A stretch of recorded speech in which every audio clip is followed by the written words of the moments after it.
আসসালামু আলাইকুম, কি অবস্থা সবার? This is Mitu from Mitu's diary. আপনারা সবাই কেমন আছেন? আলহামদুলিল্লাহ আমি ভালো আছি, আল্লাহর রহমতে অনেক ভালো আছি। আল্লাহ তো ভালো রাখছে, কিন্তু সেই দিনে ঝড় বৃষ্টিতে আমাদের কি অবস্থা তাই দেখেন। ওই দিনে বেশ কয়েক জায়গা ঝড় হয়েছিল, কিন্তু বলতে গেলে আমাদের এদিকে একটু বেশি হয়েছিল, ক্ষতির আশঙ্কা একটু বেশি ছিল, কিন্তু আমাদের একটু কম হয়েছে, আশেপাশের লোকদের একটু বেশিই হয়েছে। প্রথমে আমি যে হাত দিয়ে একটা গাছ দেখাইছিলাম, ওই গাছের ডাল একদম ভেঙে পড়ে গেছে, মানে মাথাতে আগাটা পুরা ভেঙে পড়ে গেছে।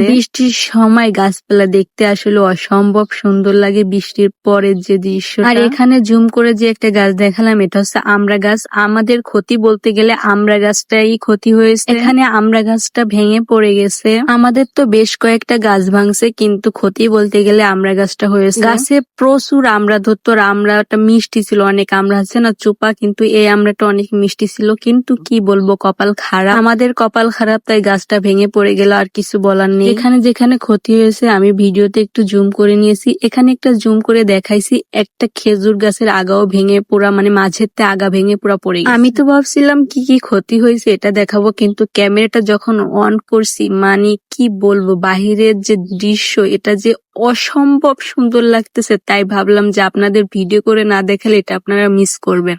আমাদের সজনে গাছের একটা আগাও ভেঙে গেছে, ওই দেখেন দেখা যাইতেছে। কি আর বলবো ভাই, যা আল্লাহ করার করছে ভালোর জন্যই করে।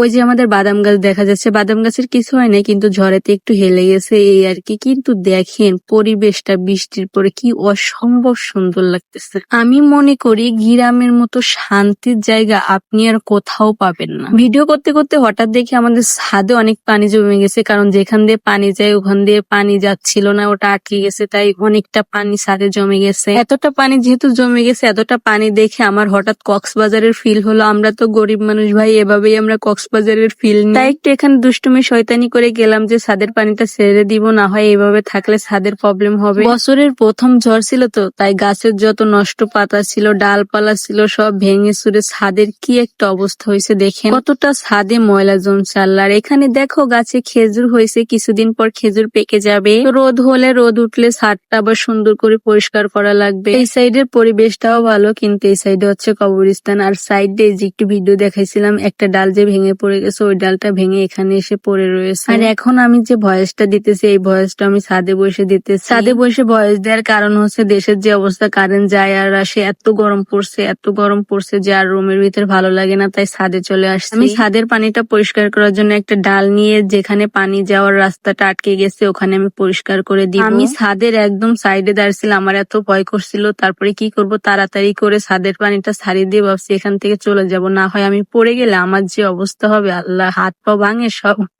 শেষ। আমি পানিটা ছেড়ে দিছি, সুন্দর মতো পানি যাচ্ছে। বাবা কি ময়লা জমছে, আর কি ময়লা পানি, কত গাছপালা ডাল ভেঙে পাতা পুঁতি কি অবস্থা হয়ে আছে। ছাদের উপর বসে যেহেতু বয়স দিচ্ছি, এখানে অনেক বাতাস হইতেছে, আমার বয়সটা আজকে কেমন আসবে সত্যি আমি জানি না। পানিটা ছেড়ে দেওয়ার পরে সাইডের লাস্টে একটা ভিডিও নিয়ে নিলাম। আপনাদের এলাকার কি অবস্থা ছিল অবশ্যই কমেন্ট করে জানাবেন। পুরো ভিডিওটা দেখার জন্য সবাইকে ধন্যবাদ। সবাই ভালো থাকবা, সুস্থ থাকবা, আল্লাহ হাফেজ।